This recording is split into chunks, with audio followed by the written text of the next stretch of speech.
ਬਿਸਮਿਲ੍ਲਾਹਿਰ ਰਹਿਮਾਨਿਰ ਰਹੀਮ। ਸੱਜਣੋ ਤੇ ਮਿੱਤਰੋ, ਦੇਸ਼ ਪੰਜਾਬ ਦੀ ਧਰਤੀ ਨੇ ਹਮੇਸ਼ਾ ਅਮਨ ਤੇ ਮੁਹੱਬਤ ਦਾ ਸਿਨੇਹਾ ਦਿੱਤਾ ਹੈ। ਇਹ ਧਰਤੀ ਬਾਬਾ ਫਰੀਦ ਤੇ ਬਾਬਾ ਗੁਰੂ ਨਾਨਕ ਦੀ ਸੋਚ ਨੂੰ ਰਾਹਨੁਮਾ ਕਰਕੇ ਅਜਿਹਾ ਸਮਾਜ ਤਸ਼ਕੀਲ ਦਿੰਦੀ ਹੈ ਜਿੱਥੇ ਇੱਕ ਦੂਜੇ ਦੇ ਦੁੱਖ ਦਰਦ ਨੂੰ ਵੰਡਾਉਣਾ ਨਾ ਸਿਰਫ ਸਾਡੀ ਰੀਤ ਹੈ ਬਲਕਿ ਇਹ ਤੋਂ ਬਗੈਰ ਸਾਡੀ ਰਿਤਲ ਮੁਕੰਮਲ ਨਹੀਂ ਹੁੰਦੀ।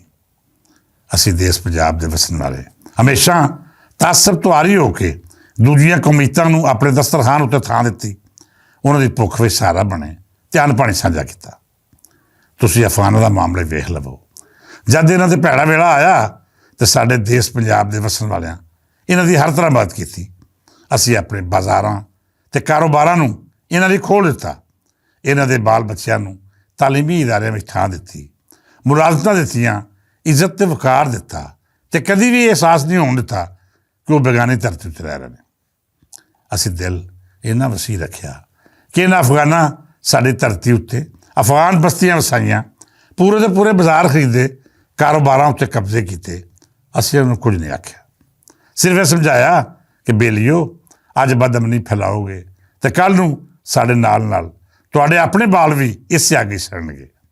ਅਸੀਂ ਇਹੋ ਸੋਚਦੇ ਰਹੇ ਕਿ ਸ਼ਾਇਦ ਵੇਲੇ ਦੇ ਨਾਲ ਇਹ ਬੰਦੇ ਦੇ ਪੁੱਤਰ ਬਣ ਜਾਣ, ਪਰ ਇਹਨਾਂ ਨਾ ਤਾਂ ਸੁਧਰਨਾ ਸੀ ਅਤੇ ਨਾ ਹੀ ਸੁਧਰੇ। ਇਹ ਜਿਸ ਰੁੱਖ 'ਤੇ ਬੈਠੇ ਉਸ ਨੂੰ ਵੜਨਾ ਸ਼ੁਰੂ ਕਰਤਾ। ਇਹਸਾਨ ਫਰਾਮੋਸ਼ੀ ਦੀ ਅਜਿਹੀ ਮਿਸਾਲ ਸ਼ਾਇਦ ਹੀ ਦੁਨੀਆ ਦੇ ਕਿਸੇ ਖਿੱਤੇ ਵਿੱਚ ਵਿਖਾਈ ਦਿੱਤੀ ਹੋਵੇ। 40 ਵਰ੍ਹੇ ਸਾਡੇ ਦੇਸ਼ ਦਾ ਖਾ ਪੀ ਕੇ ਆਫਰ ਜਾਣ ਵਾਲੇ ਅਫਗਾਨੀਆਂ ਨੂੰ ਜਦ ਵੀ ਕਿਸੇ ਪਾਕਿਸਤਾਨ ਬਾਰੇ ਪੁੱਛਿਆ, ਇਹਨਾਂ ਹਮੇਸ਼ਾ ਆਪਣੇ ਅੰਦਰ ਦਾ ਬੋਝ ਇਜ਼ਹਾਰ ਕੀਤਾ। ਪਾਕਿਸਤਾਨ ਨੂੰ ਮੰਦਾ ਹੀ ਬੋਲਿਆ। ਮਤਲਬ ਇਹ ਕਿ ਜੇ ਤੁਸੀਂ ਇਹਸਾਨ ਫਰਾਮੋਸ਼ੀ ਦੀ ਮੁਜੱਸਮ ਸ਼ਕਲ ਵੇਖਣੀ ਹੋਵੇ ਅਤੇ ਇਹਨਾਂ ਨੂੰ ਵੇਖ ਲਵੋ ਜਿਹੜੇ ਹਿੰਦੁਸਤਾਨ ਦੀ ਉਂਗਲ ਉੱਤੇ ਆਪਣੇ ਮੋਸਟਾਂ ਨੂੰ ਡੰਗ ਮਾਰਦੇ ਨੇ। ਸਾਡਾ ਖਾ ਕੇ, ਸਾਡਾ ਪੀ ਕੇ, ਸਾਡੀ ਧਰਤੀ ਨੂੰ ਮੰਦਾ ਬੋਲਣ ਵਾਲੇ ਇਹ ਅਫਗਾਨੀ 40 ਵਰ੍ਹਿਆਂ ਦੇ ਇਹਸਾਨਾਂ ਦਾ ਬਦਲਾ ਅੱਜ ਦਹਿਸ਼ਤਗਰਦ ਦੀ ਸੂਰਤ ਵਿੱਚ ਦੇਣ ਦੀਆਂ ਧਮਕੀਆਂ ਲਾ ਰਹੇ ਨੇ। ਤੁਸੀਂ ਅੰਦਾਜ਼ਾ ਕਰੋ, ਜਿਨ੍ਹਾਂ ਦੀ ਮਦਦ ਅਸੀਂ ਜੰਗ ਤੋਂ ਲੈ ਕੇ ਹਰ ਮੈਦਾਨ ਵਿੱਚ ਕੀਤੀ, ਅੱਜ ਉਹ ਹੀ ਨਮਕ ਹਰਾਮੀ ਦਾ ਅਜਿਹਾ ਸਬੂਤ ਦੇ ਰਹੇ ਨੇ ਕਿ ਜਿਨ੍ਹਾਂ ਲੋਕਾਂ ਸਾਡੇ ਸਕੂਲਾਂ ਕਾਲਜਾਂ ਉੱਤੇ ਹਮਲੇ ਕੀਤੇ, ਜਿਹੜੇ ਸਾਡੇ ਅਮਨ ਦੇ ਦੁਸ਼ਮਣ ਨੇ, ਖੁਦਕਸ਼ ਬੰਬਾਰ ਅਤੇ ਉਹ ਲੋਕ ਜਿਹੜੇ ਬਰਮਲਾ ਆਖਦੇ ਨੇ ਕਿ ਅਸੀਂ ਪਾਕਿਸਤਾਨ ਦੇ ਅਮਨ ਨੂੰ ਸਲਾਮਤ ਨਹੀਂ ਰਹਿਣ ਦੇਣਾ, ਇਹ ਅਫਗਾਨੀ ਨਾ ਸਿਰਫ ਉਹਨਾਂ ਦੇ ਬਾਂਹ ਬੇਲੀ ਨੇ ਬਲਕਿ ਉਹਨਾਂ ਦੇ ਮੌਕਫ ਦੀ ਤਾਈਦ ਵੀ ਕਰਦੇ ਨੇ। ਕੱਲ੍ਹ ਇਸਲਾਮਾਬਾਦ ਸ਼ਹਿਰ ਵਿੱਚ ਜਿਹੜਾ ਹਮਲਾ ਹੋਇਆ, ਜਿਸ ਦੀ ਨਜ਼ਰ 12 ਤੋਂ ਵੱਧ ਮਾਸੂਮ ਹੋ ਗਿਆ, ਇਹਦਾ ਪਿਛੋਕੜ ਸਾਨੂੰ ਉਹਨਾਂ ਤਾਕਤਾਂ 'ਚ ਲੱਭਦਾ ਹੈ ਜਿਹੜੀਆਂ ਸਾਡੇ ਦੇਸ਼ ਦੇ ਅਮਨ ਦੀਆਂ ਦੁਸ਼ਮਣ ਨੇ। ਅਫਗਾਨਿਸਤਾਨ ਦੀ ਧਰਤੀ ਇਸ ਦਹਿਸ਼ਤਗਰਦੀ ਦੀ ਅੱਗ ਬਾਲਣ ਵਾਲਿਆਂ ਦੀ ਸਹੂਲਤਕਾਰ ਵੀ ਹੈ ਅਤੇ ਇਹਨੂੰ ਹਰ ਤਰ੍ਹਾਂ ਦੀ ਮਦਦ ਵੀ ਫਰਾਹਮ ਕਰਦੀ ਹੈ। ਅੱਤਗਰਦੀ ਦੀ ਇਸ ਨਵੀਂ ਲਹਿਰ ਬਾਰੇ ਸਾਨੂੰ ਪਹਿਲਾਂ ਹੀ ਕੁਝ ਅੰਦਾਜ਼ਾ ਸੀ ਕਿ ਕੁਝ ਨਾ ਕੁਝ ਹੋਣ ਵਾਲਾ ਹੈ। ਜਿਵੇਂ ਹਾਲਾਤ ਬਣ ਰਹੇ ਨੇ, ਇਹਦਾ ਨਤੀਜਾ ਜ਼ਰੂਰ ਅਜਿਹੀਆਂ ਮਜ਼ਮੂਮ ਕਾਰਵਾਈਆਂ ਦੀ ਸੂਰਤ ਵਿੱਚ ਬਰਾਮਦ ਹੋ ਸਕਦਾ ਹੈ। ਅੱਜ ਜਿਹੜੇ ਹਾਲਾਤ ਖਰਾਬ ਹੋ ਰਹੇ ਨੇ, ਜਿਵੇਂ ਇੱਕ ਵਾਰੀ ਫੇਰ ਦਹਿਸ਼ਤਗਰਦਾਂ ਨੂੰ ਮੁਤਹਰਕ ਕੀਤਾ ਜਾ ਰਿਹਾ ਹੈ, ਇਹਦੇ ਪਿੱਛੇ ਉਹ ਹਿੰਦੁਸਤਾਨ ਹੈ ਜਿਹਦੇ ਮੱਥੇ ਉੱਤੇ ਜੰਗ ਵਿੱਚ ਨਾਕਾਮੀ ਦੀ ਅਜਿਹੀ ਕਾਲਕ ਮੌਜੂਦ ਹੈ ਜਿਹੜੀ ਕਿਆਮਤ ਤੱਕ ਨਹੀਂ ਮਿਟੇਗੀ। ਮੋਦੀ ਜਾਂ ਉਹਦੀ ਫੌਜ ਮੈਦਾਨ ਵਿੱਚ ਖਲੋ ਕੇ ਜਾਂ ਸਾਹਮਣੇ ਆ ਕੇ ਸਾਡਾ ਮੁਕਾਬਲਾ ਨਹੀਂ ਕਰ ਸਕਦੀ।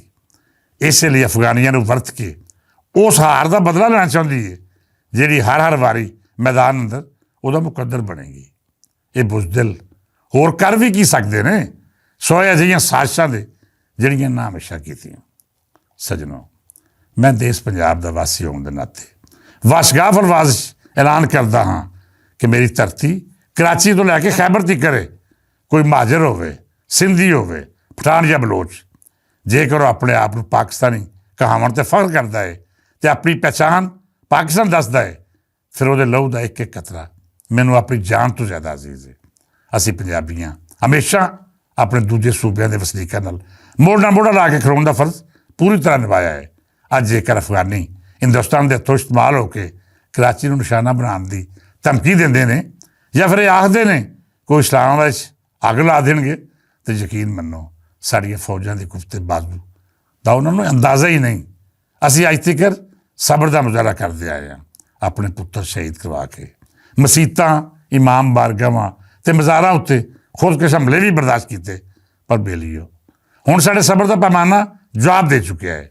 ਜਿਹੜਾ ਅਫਗਾਨਿਸਤਾਨ ਆਪਣੀ ਔਕਾਤ ਤੋਂ ਬਾਹਰ ਹੋ ਕੇ ਇੰਡੀਆ ਦੀ ਉਂਗਲ ਉੱਤੇ ਵੱਡੇ ਦਾਅਵੇ ਕਰਦਾ ਹੈ, ਉਹ ਚੰਗੀ ਤਰ੍ਹਾਂ ਜਾਣ ਲਵੇ ਕਿ ਉਹ ਸਿਰਫ 4 ਬੰਬਾਂ ਦੀ ਮਾਰ ਹੈ। ਅਸੀਂ ਨਹੀਂ ਚਾਹੁੰਦੇ ਕਿ ਉਹ ਲੋਕ ਜਿਨ੍ਹਾਂ ਦਾ ਸਾਡੇ ਨਾਲ ਕਲਮੇ ਦਾ ਰਿਸ਼ਤਾ ਹੈ ਉਹਨਾਂ ਦੇ ਨਾਲ ਅਸੀਂ ਲੜਾਈ ਕਰੀਏ। ਅਸੀਂ ਨਹੀਂ ਚਾਹੁੰਦੇ ਕਿ ਸਾਡੇ ਹੱਥਾਂ ਉੱਤੇ ਕਿਸੇ ਮੁਸਲਮਾਨ ਦਾ ਲਹੂ ਹੋਵੇ। ਪਰ ਯਾਦ ਰੱਖੋ, ਉਹ ਸ਼ਖਸ ਜਿਹੜਾ ਆਪਣੇ ਮੁਸਲਿਮਾਂ ਨੂੰ ਡੰਗ ਮਾਰੇ, ਸਾਜ਼ਿਸ਼ਾਂ ਰਾਹੀਂ ਦੀਨੀ ਦਰਸਗਾਹਾਂ ਅਤੇ ਮਸੀਤਾਂ ਵਿੱਚ ਲਹੂ ਅਤੇ ਲਾਸ਼ਾਂ ਦਾ ਖੇਡ ਖੇਡੇ, ਉਹ ਮੁਨਾਫਿਕ ਤਾਂ ਹੋ ਸਕਦਾ ਹੈ ਪਰ ਮੁਸਲਮਾਨ ਨਹੀਂ। ਔਰ ਇਸਲਾਮ ਦੇ ਹੁਕਮ ਦੇ ਮੁਤਾਬਕ ਮੁਨਾਫਿਕ ਕਿਸੇ ਵੀ ਕਾਫਰ ਤੋਂ ਜ਼ਿਆਦਾ ਸਜ਼ਾ ਦਾ ਮੁਸਤਹਿਕ ਹੈ। ਅਸੀਂ ਤੁਹਾਨੂੰ ਆਪਣੀਆਂ ਆਸਤੀਨਾਂ ਵਿੱਚ ਪਾਲ ਕੇ ਥੱਕ ਗਏ ਹਾਂ। ਤੁਸੀਂ ਸਾਡੇ ਵਜੂਦ ਉੱਤੇ ਜਿੰਨੇ ਵੀ ਡੰਗ ਮਾਰੇ ਅਸੀਂ ਸਦਕੇ ਦਿਲ ਨਾਲ ਬਰਦਾਸ਼ਤ ਕੀਤੇ, ਪਰ ਹੁਣ ਅਸੀਂ ਮਜ਼ੀਦ ਬਰਦਾਸ਼ਤ ਨਹੀਂ ਕਰਨਾ। ਤੁਸੀਂ ਸਾਫ਼ ਗੱਲ ਕਰੋ ਕਿ ਜੇਕਰ ਹਿੰਦੁਸਤਾਨ ਦੇ ਹੱਥੋਂ ਇਸਤੇਮਾਲ ਹੋ ਕੇ ਪਾਕਿਸਤਾਨ ਦੇ ਗਲੀਆਂ ਬਾਜ਼ਾਰਾਂ ਵਿੱਚ ਲਹੂ ਦੀ ਹੋਲੀ ਖੇਡਣੀ ਹੈ ਤਾਂ ਫਿਰ ਸਾਥੋਂ ਕੋਈ ਉਮੀਦ ਨਾ ਰੱਖਿਆ ਜੇਕਰ ਭਰਾ ਬਣ ਕੇ ਸਾਡੇ ਨਾਲ ਗੱਲਬਾਤ ਕਰੋਗੇ, ਸਾਡੇ ਦੁਸ਼ਮਣਾਂ ਨੂੰ ਆਪਣਾ ਦੁਸ਼ਮਣ ਮੰਨੋਗੇ, ਤਾਂ ਫਿਰ ਅਸੀਂ ਹਰ ਮੁਸ਼ਕਿਲ ਵਿੱਚ ਤੁਹਾਡਾ ਸਾਥ ਨਿਭਾਵਾਂਗੇ। ਤੁਹਾਨੂੰ ਇੰਝ ਹੀ ਅਨਪੜ੍ਹ ਨਹੀਂ ਦੇਵਾਂਗੇ ਜਿਵੇਂ ਇਸ ਤੋਂ ਪਹਿਲਾਂ ਤੁਹਾਡੇ ਨਾਲ ਆਪਣਾ ਦਸਤਰਖਾਨ ਦਰਾਜ਼ ਕੀਤਾ।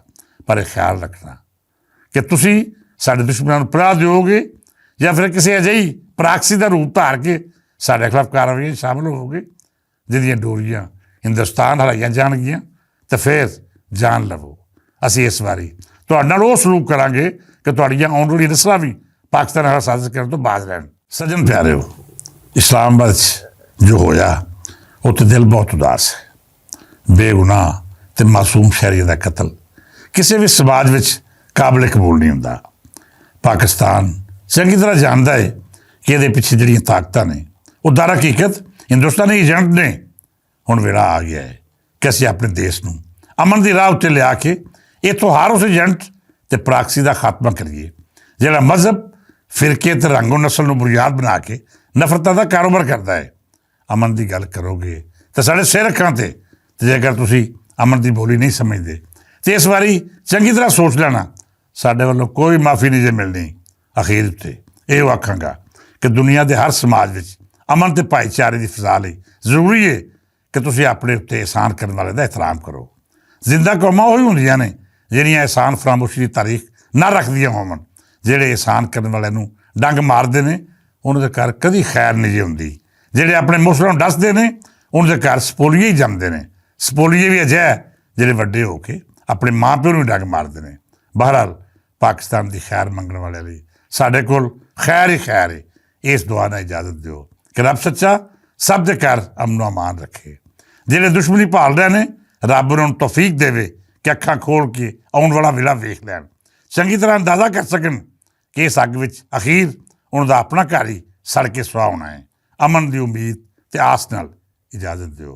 ਰੱਬ ਸੋਹਣਾ ਸਭ ਨੂੰ ਆਬਾਦ ਰੱਖੇ ਅਤੇ ਭਾਈਚਾਰੇ ਦੀ ਫਿਜ਼ਾ ਅਮਨ ਦੀ ਗੱਲ ਕਰਦੀ ਰਹੇ। ਇਜਾਜ਼ਤ ਦਿਓ। ਰੱਬ ਰੱਖਾ।